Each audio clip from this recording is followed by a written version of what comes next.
Bonjour à toutes et à tous, bienvenue sur ce plateau pour parler du crowdfunding. Je suis Christian Apotelos, délégué général de Finance et Conseil Méditerranée. J'anime avec bonheur ce plateau sur le crowdfunding, un sujet qui nous tient à cœur, puisque nous avons suivi avec nos amis de Pop Finance l'évolution de ce mode de financement alternatif, peut-on dire, des entreprises. Et nous atteignons en cette année 2015 des chiffres qui sont tout à fait impressionnants, puisqu'une société régionale comme Crosslux a dépassé le million d'euros en levée de fonds en equity. On verra ce que c'est, mais c'est des records régionaux qu'on n'avait jamais vus. On était sur des choses où on sentait qu'il allait se passer quelque chose il y a 1 an ou 2 ans. Aujourd'hui, il se passe quelque chose dans le mode de financement des entreprises. C'est avec vous qu'on va le voir. Pour le voir avec nous, Patrick Lecamus, Pop Finance, le réseau régional méditerranéen international qui essaie de nous éveiller au crowdfunding, Tahar Slimani qui est président fondateur de Calizy et Muriel Villain de Provence Booster. On va commencer avec Patrick Lecamus. Vous aviez senti il y a longtemps qu'il se passait quelque chose en matière de crowdfunding avec Pop Finance. Qu'est-ce qui vous avait éveillé et quelle vision vous en avez aujourd'hui ? Moi, ce qui m'a éveillé, c'est simplement l'intérêt pour la chose. C'était en 2013. Donc le crowdfunding n'avait pas l'air d'être beaucoup descendu du côté de la région marseillaise, mais il a pris son envol en France en 2010. Vraiment, c'est là que ça a commencé à décoller, bien que sa date de naissance française soit 2006 avec ma Major Company. Et c'est l'intérêt, c'est un intérêt citoyen, c'est un questionnement sur qu'est-ce que c'était que cette forme de financement d'une société plus horizontale qui mettait en rapport directement les porteurs de projets avec des citoyens financeurs. Donc c'est un intérêt plus personnel, pour une curiosité pour cette chose-là. Quant à la vision qu'on en a aujourd'hui, c'est justement que c'est plus alternatif.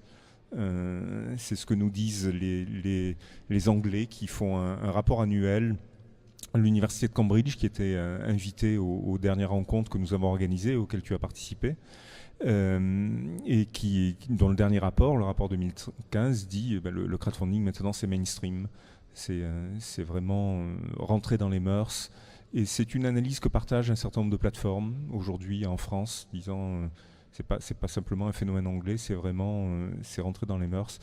Voilà, je crois que c'est le président de Finance Participative France, qui est l'association des plateformes de crowdfunding en France, une des associations, mais la plus importante, qui disait qu'il avait entendu le ministre du budget dire aujourd'hui, pour financer les entreprises, il y a la banque, la bourse et le crowdfunding. Donc c'est rentré. Pas obliger nos amis des venture capital, mais bon. Oui.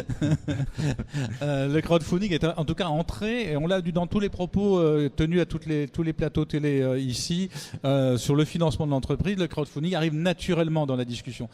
Il y a 2 ans, c'était un peu exotique comme propos. On peut reprendre juste les fondamentaux, dire les 3-4 sortes de crowdfunding pour qu'on ne confonde pas tout, le don, le prêt, l'equity, et qu'on donne à chaque fois une définition. Alors oui, il y en a plus que ça de sortes, parce qu'il y a des sous-catégories, mais effectivement, pour simplifier la compréhension, on a le don. Disons le don avec contrepartie. Le phénomène du don existe depuis longtemps. Hein, on donne... Même les levées de dons numériques pour les ONG existent et se développent, mais à travers des plateformes généralistes, indépendantes des porteurs de projets qui reçoivent les fonds, il y a le don avec contrepartie. Donc à l'intérieur de ça, il y a évidemment des sous-catégories.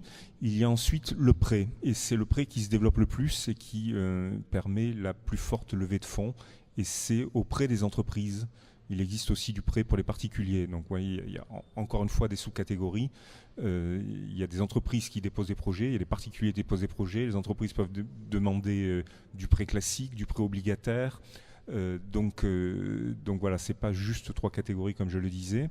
Et il y a la dernière qui est le crowdfunding en capital, dit crowdfunding equity, dont nous avons un représentant ici qui est Tahar, alors que pour le don, nous avons Muriel qui parlera plus précisément de comment fonctionne le crowdfunding de don.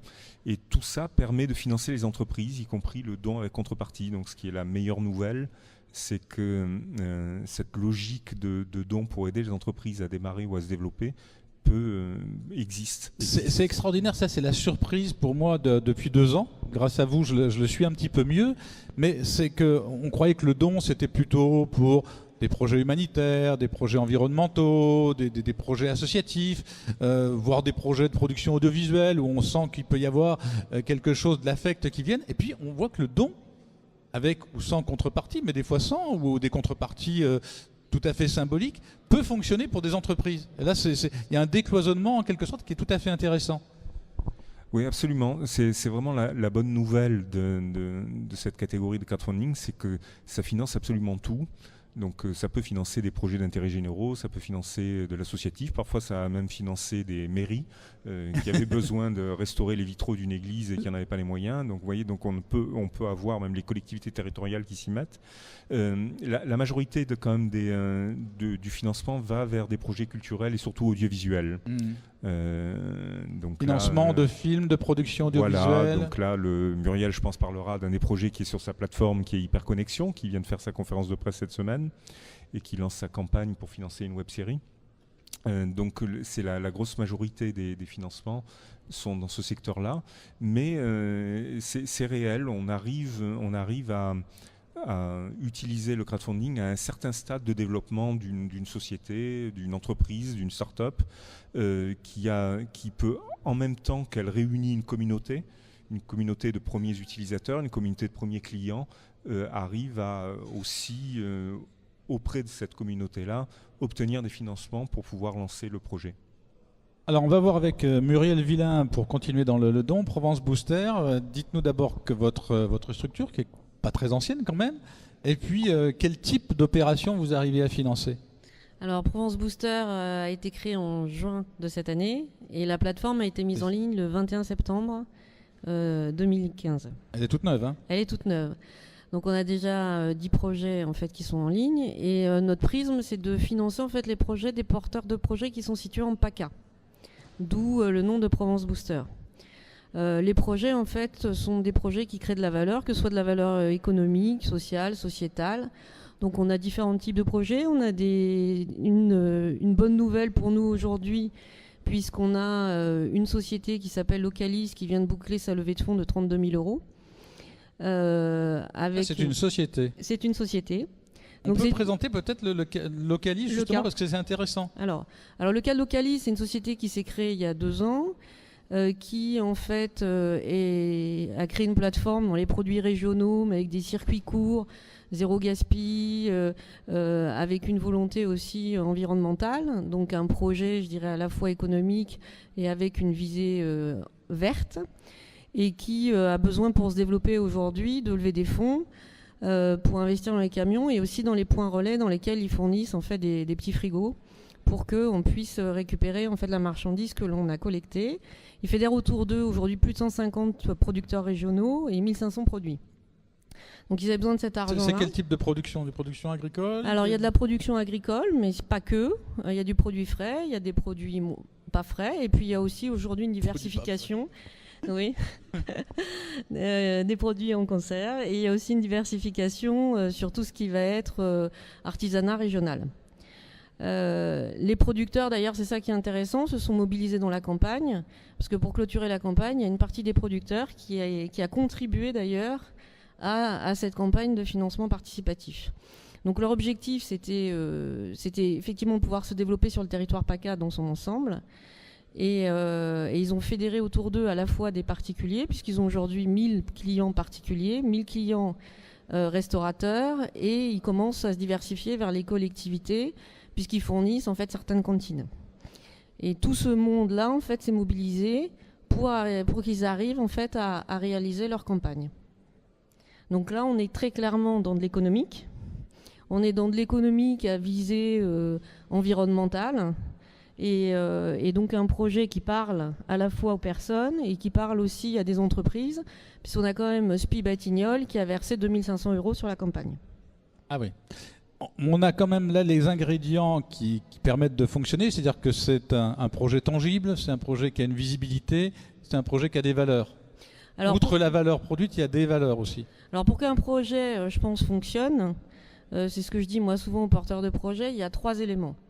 Le premier élément, c'est qu'il faut que le produit ait un intérêt pour la population au sens large, qu'il ait une différenciation et qu'il intéresse. Le deuxième, c'est qu'on sache raconter la belle histoire qui va autour et qu'on explique pourquoi on l'a fait et ce qu'on va en faire et qu'il y ait une crédibilité par rapport à ça, mais au-delà d'une crédibilité, qu'on soit en phase avec ce qu'on fait. Et la troisième, après... On raconte une histoire, pas des histoires. On raconte une histoire et on raconte son histoire et pas des histoires. Si on raconte des histoires, ça se voit de suite. Et ensuite, je dirais le troisième critère, et qui est aussi fondamental, c'est qu'on ne dépose pas un projet sur une plateforme et puis ça se passe tout seul. Ça demande énormément de travail. C'est du travail qu'il y a à faire de manière professionnelle, mais c'est un outil de levier en matière de communication qui est énorme. Puisque moi, je faisais le point avec le porteur de projet la semaine dernière. Depuis qu'on a lancé la campagne, son chiffre d'affaires, il a aussi augmenté de 40%. Ah d'accord. Et aussi, on dit qu'il y a un rythme particulier de la levée de fonds à travers le crowdfunding. Il ne faut pas se désespérer quand ça retombe. Racontez-nous un petit peu comment ça se passe. Alors pour le porteur de projet, c'est quand même c'est quelque chose d'assez difficile à vivre et c'est pour ça qu'il faut vraiment bien le préparer. Quand c'est bien préparé, on a des contributions au début. Ça s'appelle le premier cercle, c'est-à-dire la famille, les amis, les gens qui sont au courant, qui les ont vus se démener pour préparer leur sujet. Ensuite, il y a une petite traversée du désert. Celui-là, on l'a épuisé, ça y est, c'est fini. Une fois que c'est épuisé et qu'on était content, on s'est dit ça y est, ça marche. Il y a une traversée du désert où on communique et avec le peu de communication qu'on fait, il ne se passe pas grand-chose. Et là, on se dit on n'y arrivera pas.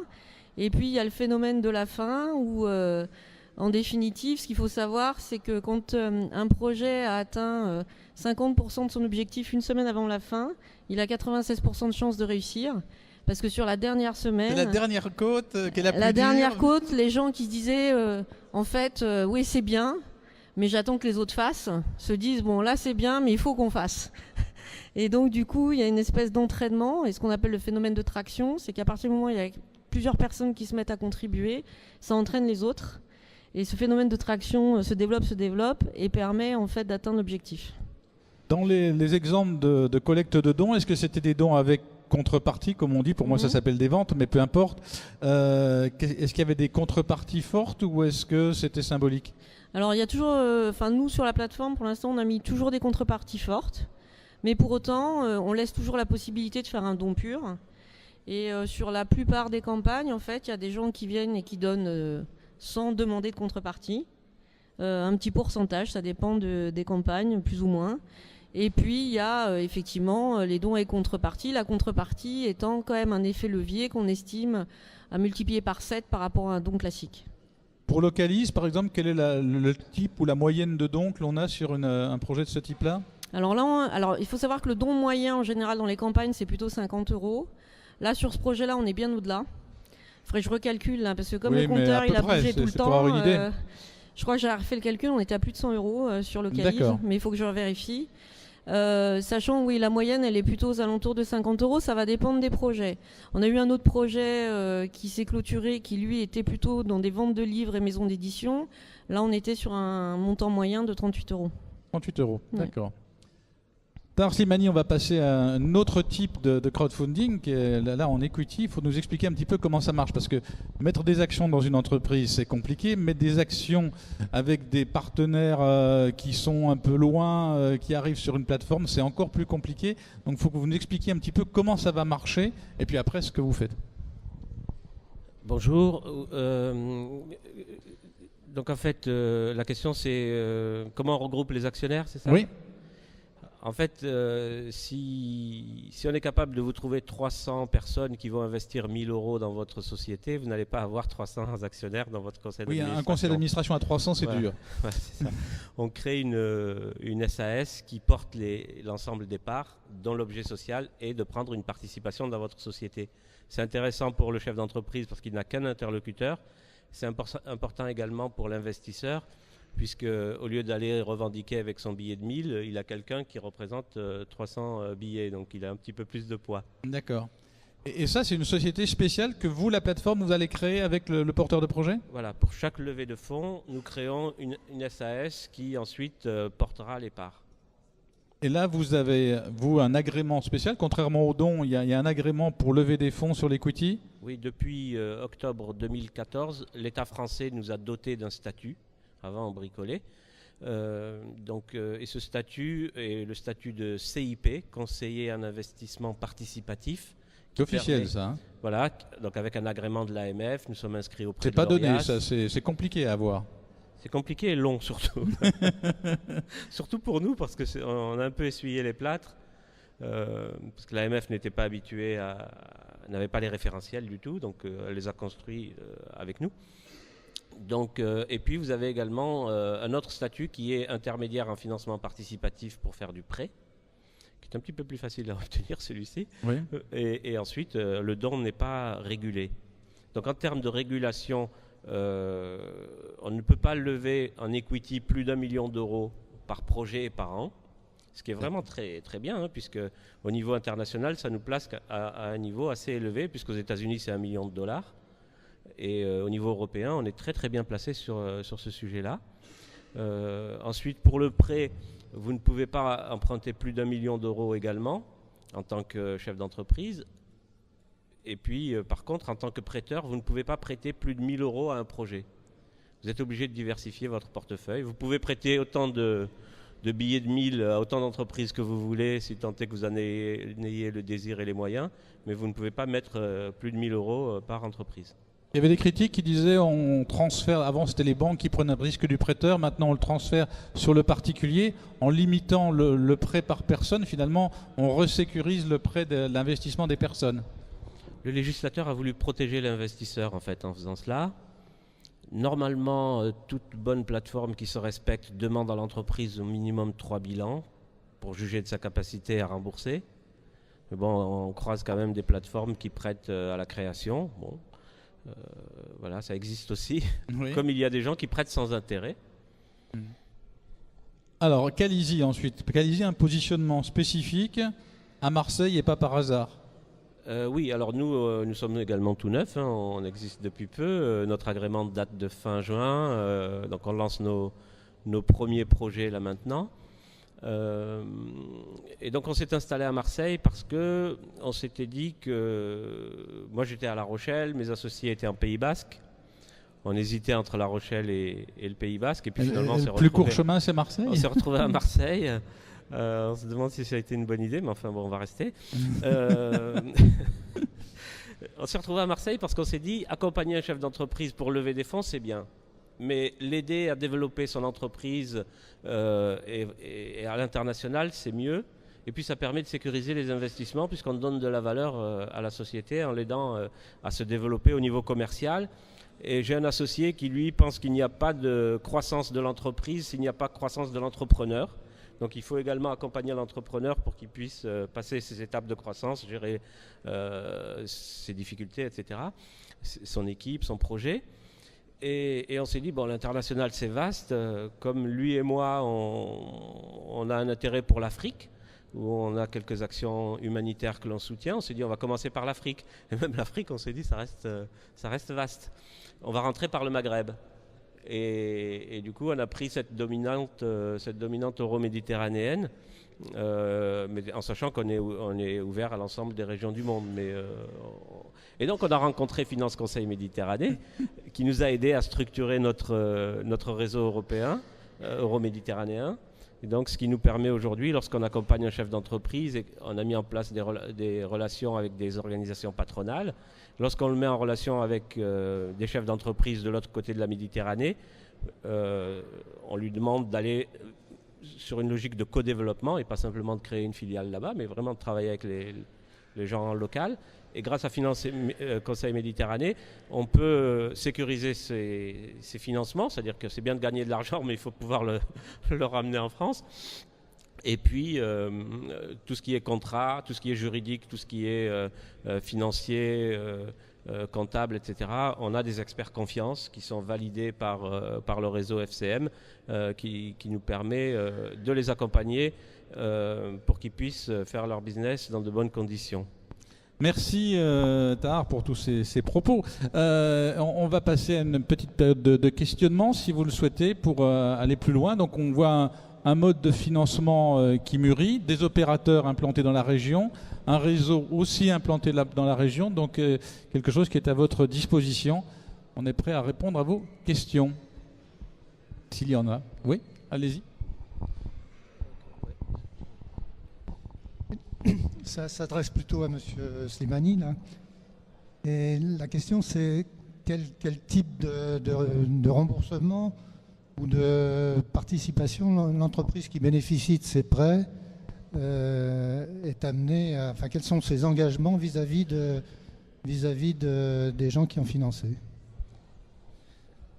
Alors, si c'est de l'emprunt, son engagement... Il faut distinguer prêt et, Voilà. et prise de participation. Hein. Alors nous, pour l'instant, nous sommes CIP et IFP, c'est-à-dire qu'on peut faire du prêt, mais on ne le fait pas tout de suite. Parce que le prêt, je pense qu'on va le réserver plutôt pour des entreprises qu'on aura accompagnées une première fois et qui ne souhaiteront pas se diluer une deuxième fois. Donc on garde le prêt plutôt pour le deuxième tour. Mais l'engagement pour une société qui a emprunté, c'est comme dans la vie normale, c'est de rembourser avec des intérêts. Pour l'equity, c'est un petit peu plus particulier puisqu'il y a un risque. On prend des parts dans une start-up.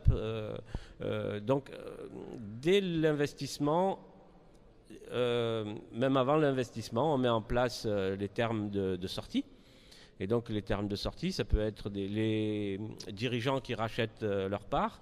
Ça peut être de s'introduire en bourse, d'être racheté par un concurrent ou d'accueillir un investisseur un petit peu plus important voilà. qui rachète les parts. Il faut savoir qu'en fait, les parts, en général, elles sont bloquées pendant au moins 5 ans, ce qui permet également de défiscaliser en termes d'impôt sur le revenu, de PEA ou d'ISF. Voilà, il y a un aspect de défiscalisation aussi qui n'est pas négligeable, qui peut être incitatif. Oui, qui peut aller jusqu'à 50% de l'investissement plafonné à 50 000 euros si c'est une personne et le double si c'est un couple pour l'ISF, c'est 18% pour l'impôt sur le revenu. Et le PEA, c'est un petit peu plus compliqué, je ne détaille pas, mais si vous voulez des renseignements, vous nous appelez et on vous les donne. Et tout ça figure sur notre site. Merci. Oui. Alors le coût, on n'a pas parlé d'argent effectivement, parce que vous allez vivre de quelque chose quand même. Oui, alors le coût... On a vu que Tahar Slimani mouillait la chemise pour ses investisseurs, mais au-delà de ça... Déjà pour être à l'heure ici, pour vous, le coût d'une SAS, c'est sur la durée, sur 5 ans, c'est 5 000 euros. Voilà, mais le coût global, quand on va lever des fonds avec une plateforme, Calisi par exemple, ça sera combien pour le chef d'entreprise? Voilà, tout ça est écrit de Je manière lève 100 000 euros ou 200 000 euros, combien ça fait sur le site. Donc, premièrement, si le projet nous intéresse et qu'on le retient, on rentre dans une logique d'analyse approfondie, de due diligence pour parler pas français. Le Globish, oui. Voilà, qui coûte 5 000 euros. C'est-à-dire qu'on regarde, on analyse la dimension financière et comptable, la dimension juridique, l'environnement du projet, la R&D, la stratégie commerciale, et j'en oublie un. Qu'est-ce que j'ai oublié? Le juridique, le financier, l'environnement, la R&D et le commercial. Non, ils y étaient tous. Et donc ça coûte 5 000 euros. C'est financé par le porteur de projet. Sachant également qu'on peut payer en plusieurs fois, on peut également pour des startups qui démarrent attendre la levée de fonds pour être payés, etc. Donc il y a des facilités. Ensuite, il y a une commission qui s'applique en cas de réussite. Si le projet n'aboutit pas, il n'y a pas de commission, mais si le projet aboutit, il y a une commission qui est de 9% au total. Sur ces 9%, vous avez 5% qui sont le modèle économique de notre plateforme. Vous avez 1% pour les transactions financières, puisque l'argent ne transite pas du tout par nous. Nous avons un partenaire financier qui s'appelle Lemonway, qui s'occupe de tout ça, donc il prend 1%. Et 3% qui reviennent en fait aux porteurs de projets sous forme d'accompagnement, c'est le fameux accompagnement à l'international. D'accord. Muriel Villain, pour vous, parlons argent. Comment vivez-vous et combien est-ce que vous prenez sur vos levées de fonds? Alors, sur la levée de fonds pure, en fait, on est amené à prendre 3% sur chaque fonds versé sur la plateforme, plus 4,5% au moment de l'atteinte de l'objectif. Donc, si l'objectif est atteint, ça fait 7,5%. S'il n'est pas atteint, on prend 3% sur les sommes versées. Après, on propose aussi des différents types d'accompagnement qu'on vient de mettre en place, à la fois sous forme de formation porteurs de projet ou formation plus institutionnelle, et aussi pour ceux qui en auraient besoin en fait en community management. Patrick Lecamus, c'est des chiffres cohérents avec ce que vous connaissez des prix, ou alors ils sont plus chers parce qu'ils sont plus au sud? Ils sont plus chers parce qu'ils sont plus malins. Non, c'est des prix cohérents. En réalité, le crowdfunding, c'est des pourcentages sur les levées de fonds qui sont très très très peu chers, quoi. C'est très très économique. C'est ce qui fait que parfois des plateformes mettent longtemps avant de trouver un équilibre financier. Donc c'est pas comme l'expliquait Tahar, Muriel ne l'a pas dit, mais il y a l'ensemble des commissions qui sont prélevées par la plateforme ne vont pas pour la plateforme elle-même. Il y a aussi donc les partenaires financiers, il y a des commissions bancaires. Donc c'est un mode qui est très très rassurant pour, je pense, pour les investisseurs, et c'est peu cher. C'est très très économique. Évidemment, Muriel l'a bien souligné, c'est pas en claquant des doigts qu'on arrive à mobiliser des gens pour lever des fonds.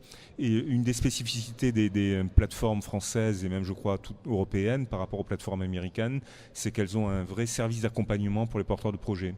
Voilà, l'idée américaine, c'est nous, on fait une plateforme et puis débrouille-toi, on te donne 2-3 clés et puis tu es censé savoir faire. Tandis que dans les logiques européennes, il y a l'idée de fournir les clés et éventuellement d'ajouter du service pour aider les porteurs de projets à réussir leur campagne.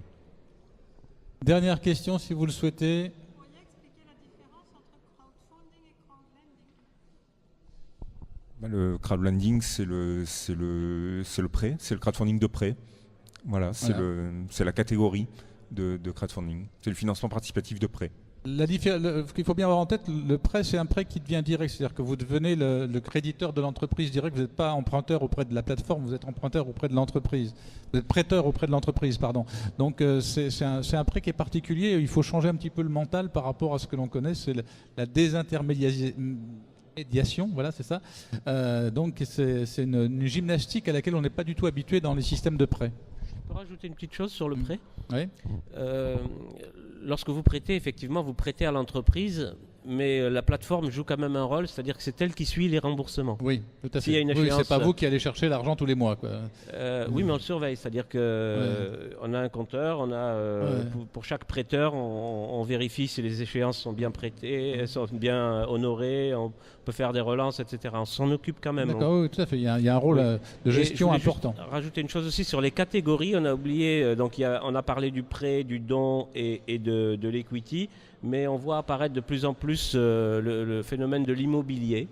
Vous avez des plateformes qui sont spécialisées immobilier, vous avez des généralistes comme WeSeed, Anaxago, etc. qui financent de l'immobilier, avec tous les risques que ça implique et tout le mal que ça va nous faire dans quelques temps.